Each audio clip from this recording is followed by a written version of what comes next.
بسم اللہ الرحمن الرحیم۔ السلام علیکم۔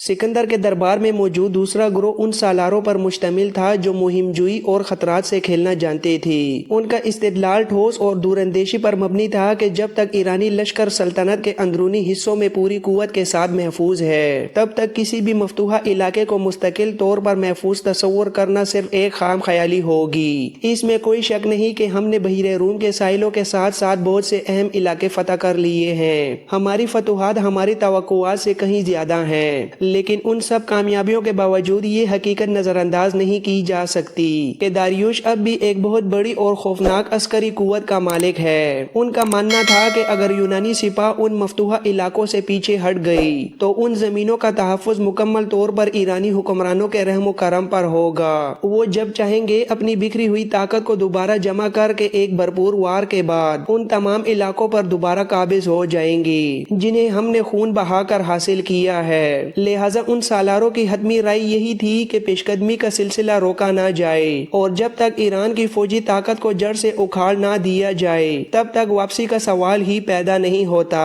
سکندر جو خود مہم جوئی کا دلدادہ تھا، سالاروں کے اسی دوسرے گروہ کی تائید کی اور دو ٹوک فیصلہ سنایا کہ سور کے مقام پر چند دن قیام اور آرام کے بعد یونانی لشکر ایران کے اندرونی حصوں کی جانب یلغار کرے گا۔ اس فیصلے کے بعد سکندر نے داریوش کے قاصد کو طلب کیا اور ایسا پیغام دے کر رخصت کیا جو کسی ایٹمی دھماکے سے کم نہیں تھا۔ سکندر نے کہلوایا کہ اگر داریوش اپنی اور اپنی سلطنت کی سلامتی چاہتا ہے تو وہ خود کو سکندر کے حوالے کر دے۔ ایسی صورت میں اس کے ساتھ ہر ممکن مروت اور شاہانہ سلوک کیا جائے گا، لیکن اگر اس نے سرکشی اختیار کی تو پھر یونانیوں کے طوفانی لشکر کی پیش قدمی براہ راست اس کے تخت و تاج کو نشانہ بنائے گی۔ جب قاصد یہ پیغام لے کر داریوش کے پاس پہنچا تو اس پر یہ حقیقت عیاں ہو گئی کہ سکندر صلح کی زبان نہیں سمجھتا اور اب مصلحت کی تمام راہیں مسدود ہو چکی ہیں۔ داریوش نے بھانپ لیا کہ اب بقا کا واحد راستہ میدان جنگ ہے، چنانچہ اس نے فوری طور پر اپنے تمام جرنیلوں کو ہمہ وقت تیار رہنے کا حکم دے دیا۔ اس کے فوراً بعد داریوش بابل پہنچا اور وہاں ایک عظیم جنگی کونسل منعقد کی۔ اس نے باختر کے حکمرانوں اور جنگجوؤں کو احکامات جاری کیے کہ وہ اپنی تمام تر عسکری قوت سمیٹ کر فوری طور پر بابل پہنچیں۔ داریوش کا پختہ ارادہ تھا کہ اس بار وہ اپنی پوری مملکت کی مشترکہ طاقت کے ساتھ سکندر پر ایسا وار کرے گا جس سے نہ صرف یونانیوں کا غرور خاک میں مل جائے گا بلکہ وہ تمام مقبوضہ علاقے بھی واپس چھین لیے جائیں گے جو اب تک سکندر کے قبضے میں جا چکے تھے۔ داریوش نے اپنی سابقہ ناکامیوں کا گہرائی سے جائزہ لیا اور اس نتیجے پر پہنچا کہ یونانیوں کو اب تک جو دو بڑی فتوحات حاصل ہوئی ہیں ان کی اصل وجہ سکندر کا جدید اور بہتر اسلحہ تھا۔ اس کمی کو پورا کرنے کے لیے اس نے اپنے ماہر صناعوں اور سالاروں کو ہنگامی بنیادوں پر حکم دیا کہ ایسا اسلحہ تیار کیا جائے جو یونانی ہتھیاروں کا غرور خاک میں ملا دے۔ بادشاہ کا حکم ملتے ہی تمام ایرانی سلطنت کی بٹیاں دہک اٹھیں اور گلی کوچوں میں تیروں، نیزوں اور تلواروں کی تیاری کا ایک ایسا طوفان کھڑا ہو گیا کہ ہر طرف لوہے کی کھنک سنائی دینے لگی۔ داریوش نے اپنی ان جنگی تیاریوں کو جنون کی حد تک عروج پر پہنچا دیا تھا۔ مورخین کے مطابق اسلحہ کے ساتھ ساتھ داریوش نے دو ایسے خوفناک جنگی رتھ تیار کروائے جن کے پہیوں کے ساتھ تیز دھار والی درنتیاں لگی ہوئی تھیں اور ایک طرح سے پوری مملکت کے تمام تر وسائل صرف اور صرف جنگی تیاریوں کی نظر کر دیے گئے تھے۔ ایرانی سلطنت کی عظمت کی خاطر لاتعداد جنگجو لشکر بابل کے مقام پر اکٹھے ہونا شروع ہو گئے۔ جب ہر طرف سے فوجیں بابل پہنچ گئیں تو داریوش نے فاتحانہ شان کے ساتھ وہاں سے کوچ کیا اور نینوا کا رخ کیا۔ نینوا کے باہر موجود اربیل کے قریب کھلے میدانوں میں داریوش نے اپنے عساکر کے ساتھ خیمہ زن ہونے کا فیصلہ کیا۔ اس وسیع میدان کا انتخاب نہایت سوچ سمجھ کر کیا گیا تھا کیونکہ داریوش چاہتا تھا کہ اس بار اس کے لشکر کو شجاعت اور مردانگی دکھانے کے لیے بھرپور کھلی جگہ میسر آئے۔ دراصل ایسوس کے مقام پر ہونے والی شکست کی بڑی وجہ اس کے سالاروں نے یہ بتائی تھی کہ وہاں کا میدان بہت تنگ تھا، جس کی وجہ سے ایرانی فوج کی کثیر تعداد خود ان کے لیے وبال بن گئی اور صفیں ایک دوسرے میں مل مل جانے کے باعث وہ اپنے ہتھیاروں کا صحیح استعمال نہیں کر سکے تھے۔ چنانچہ اس بار یونانیوں سے ٹکرانے کے لیے اربیل کے میدانوں کو میدان کارزار چنا گیا تھا تاکہ ایرانی سوار اور پیادے اپنی مرضی کے مطابق دشمن پر قہر بن کر ٹوٹ سکیں۔ دوسری جانب سور شہر کے مضافات میں جب سکندر کو یہ اطلاع ملی کہ داریوش نے یونانیوں سے ٹکرانے کے لیے ایک بار پھر لشکر جمع کر لیا ہے تو وہ حیرت زدہ رہ گیا۔ سکندر نے اپنے سالاروں سے مخاطب ہو کر کہا، مجھے اس بات پر یقین نہیں آ رہا کہ اسوس کے میدان میں عبرتناک اور بدترین شکست کھانے کے بعد داریوش اتنی جلدی کوئی بڑا اور منظم لشکر فراہم کرنے میں کامیاب ہو گیا ہوگا۔ بہرحال سکندر مہم جوئی کا رسیا تھا۔ جیسے ہی اسے داریوش کی جنگی تیاریوں کی مستند خبریں ملیں تو اس نے وقت ضائع کیے بغیر اپنے لشکر کو سور سے کوچ کا حکم دے دیا تاکہ دشمن کو سنبھلنے کا مزید موقع نہ ملے۔ جب داریوش کو یہ خبر پہنچی کہ سکندر اس کا مقابلہ کرنے کے لیے سور سے نکل چکا ہے تو اس نے کمال ہوشیاری سے اپنے دو بہترین سالاروں کو دو نہایت اہم اور نازک مشن سونپے۔ ان میں سے ایک سالار ساترویات تھا جس کے ماتحت ایک بڑا جنگجو دستہ دیا گیا، جبکہ دوسرا سالار مازا تھا جسے ایک علیحدہ لشکر فراہم کیا گیا۔ داریوش نے ان کے ذمہ جو دو بڑے کام لگائے وہ جنگی حکمت عملی کے لحاظ سے سکندر کے لیے بہت بڑا چیلنج بن سکتے تھے۔ پہلا کام تو یہ تھا کہ دریائے فرات اور دجلہ کے درمیانی علاقوں کو مکمل طور پر تباہ و برباد کر دیں تاکہ وہاں سے گزرتے ہوئے یونانی لشکر کو اناج، چارہ یا رسد کا کوئی بھی سامان میسر نہ ہو۔ دراصل داریوش چاہتا تھا کہ سکندر کی فوج بھوک اور پیاس سے نڈھال ہو کر ہمت ہار بیٹھے۔ دوسرا کٹھن کام ان سالاروں کے ذمہ یہ تھا کہ وہ اپنی پوری عسکری طاقت سے اس بات کو یقینی بنائیں کہ سکندر کا لشکر کسی بھی صورت دریائے فرات کو پار نہ کر سکے۔ بادشاہ کا یہ سخت حکم پاتے ہی دونوں سالار اپنے اپنے لشکروں کے ساتھ اربیل کے میدانوں سے نکلے اور پوری رفتار کے ساتھ دریائے فرات کی جانب پیش قدمی شروع کر دی۔ سکندر اپنے لشکر کے ساتھ مسلسل آگے بڑھتا رہا، اگرچہ داریوش نے اپنے دو سالاروں کو یہ اہم مشن دے کر بھیجا تھا کہ وہ دجلہ اور فرات کے درمیانی علاقے کی گاز اور تمام غذائی اجناس کو جلا کر تباہ کر دیں اور سکندر کو دریائے فرات عبور کرنے سے باز رکھیں، مگر وہ اپنی اس حکمت عملی میں بری طرح ناکام ثابت ہوئے۔ وہ سکندر کی برق رفتار آمد سے پہلے نہ تو اس وسیع علاقے کو پوری طرح برباد کر سکے اور نہ ہی یونانیوں کے طوفانی قدموں کو روک پائے۔ بالکل اسی طرح جیسے اس سے پہلے دریائے گرینی کی جنگ میں داریوش کے سپہ سالار اور صوبوں کے حاکم یونانیوں کا راستہ روکنے میں ناکام رہے تھے، ٹھیک ویسے ہی دریائے فرات کے کناروں پر بھی ایرانی دفاع ریت کی دیوار ثابت ہوا اور یونانی فاتحانہ شان سے دریا پار کر گئے۔ اب تک یونانی لشکر زیادہ تر ساحل سمندر کے ساتھ ساتھ سفر کرتا رہا تھا جہاں کی آب و ہوا اور راستوں سے وہ واقف تھے، لیکن اب جیسے ہی وہ اپنی پیش قدمی کے دوران ریگستانی علاقوں میں داخل ہوئے تو انہیں ہر چیز اجنبی محسوس ہونے لگی۔ ریگستان کی تپتی آندھیوں نے جب ریت کے اونچے غبار اور بگولے کھڑے کرنا شروع کیے تو یونانی سپاہی ان مناظر سے سخت خوفزدہ ہو گئے کیونکہ انہوں نے اپنی زندگی میں ایسی ناشنا چیزیں پہلے کبھی نہیں دیکھی تھیں۔ پھر اچانک صحرا کے افق پر پانی کی سفید لہریں چمکتی ہوئی نمودار ہوتی جنہیں دیکھ کر پیاسے لشکریوں کی جان میں جان آتی، مگر جیسے ہی وہ دوڑ کر ان لہروں کے قریب پہنچتے تو وہاں سوائے تپتی ریت کے کچھ نہ ہوتا۔ دراصل یہ صحرائی سیراب تھے جن سے یونانیوں کا واسطہ پہلی مرتبہ پڑ رہا تھا اور وہ اسے کوئی جادوئی عمل سمجھ کر ششوپنج میں مبتلا ہو جاتے۔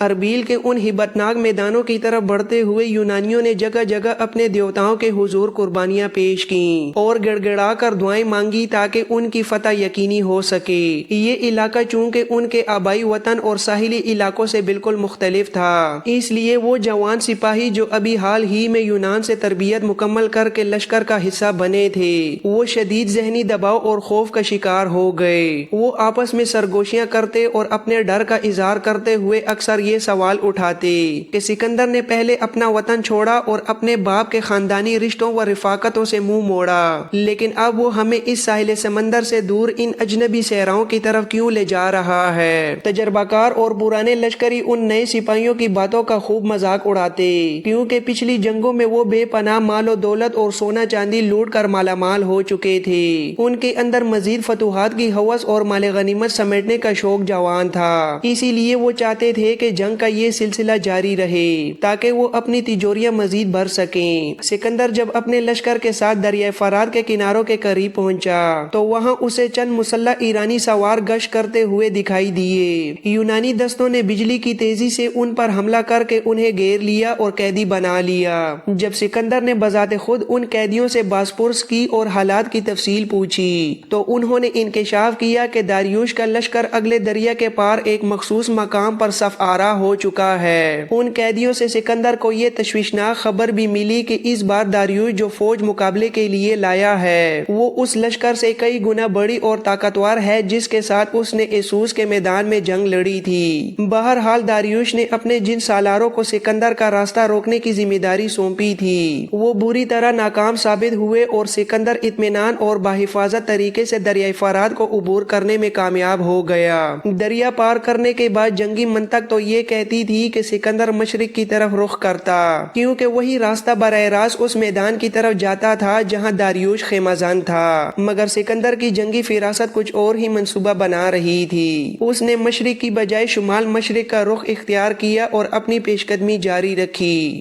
دراصل وہ کسی خاص مقام سے میدان جنگ میں داخل ہو کر داریوش کو حیران کر دینا چاہتا تھا۔ شمال کی طرف بڑھتے ہوئے سکندر نے ایک خاص پالیسی اپنائی، راستے میں آنے والے کسی بھی قصبے، شہر یا بستی کو کوئی نقصان نہ پہنچایا جائے۔ وہ بستیوں اور مقامی آبادی کو چھیڑے بغیر تیزی سے آگے بڑھتا رہا۔ اس طویل سفر کے دوران یونانیوں نے ایک عجیب جغرافیائی تبدیلی محسوس کی۔ انہوں نے دیکھا کہ پہلے جو بستیاں آئی تھیں ان کے مکانات کی چھتیں بالکل ہموار اور سپاٹ تھیں، مگر اب جیسے جیسے وہ آگے بڑھ رہے تھے زمین کی رنگت سرخی مائل ہوتی جا رہی تھی اور مکانوں کی چھتیں مخروطی شکل اختیار کر گئی تھیں۔ اسی طرح شمال مشرق کے دشوار گزار راستوں پر پیش قدمی کرتے ہوئے سکندر اپنے لشکر کے ساتھ ایک اونچے کوہستانی سلسلے کے دامن میں جا پہنچا۔ یونانی آہستہ آہستہ بلندی کی طرف بڑھتے ہوئے کوہستانی سلسلوں کے اس مقام پر پہنچ گئے جہاں پہاڑوں کے دامن میں دیودار کے گھنے درختوں کے جھنڈ دکھائی دینے لگے تھے۔ جگہ جگہ سنگلاخ چٹانوں کے درمیان ندی نالے شور مچاتے ہوئے بہ رہے تھے۔ میدانوں کی تپتی دھوپ اور جھلسا دینے والی گرمی کے ستائی یونانیوں کے لیے یہاں کی ہوا مرہم بن گئی کیونکہ بلندی پر پہنچتے ہی موسم میں ایک خوشگوار تبدیلی آ چکی تھی اور لشکریوں نے طویل عرصے بعد سکون کا سانس لیا۔ سکندر کی یہ کوئی سادہ پیش قدمی نہیں تھی بلکہ اس کے پیچھے ایک گہری جنگی حکمت عملی چھپی ہوئی تھی۔ وہ شاید جان بوجھ کر موسم گرما کی تپش کو انہی ٹھنڈے پہاڑوں میں گزارنا چاہتا تھا تاکہ جب اس کے سپاہی تر و تازہ ہو جائیں تبھی وہ ایرانیوں کے مد مقابل آئے۔ اسی منصوبہ بندی کے تحت وہ اپنے لشکر کو میدانوں کی آگ سے نکال کر کوہستان کی چھاؤں میں لے آیا تھا۔ انہی دشوار گزار پہاڑی راستوں پر سفر کرتے ہوئے یونانیوں نے دریائے فرات کے بعد ایک اور دریا کا سامنا کیا۔ انہوں نے دیکھا کہ اس دریا کا پانی خاصا گدلا اور مٹیالا تھا۔ دراصل یہ دریائے دجلہ کا وہ بالائی مقام تھا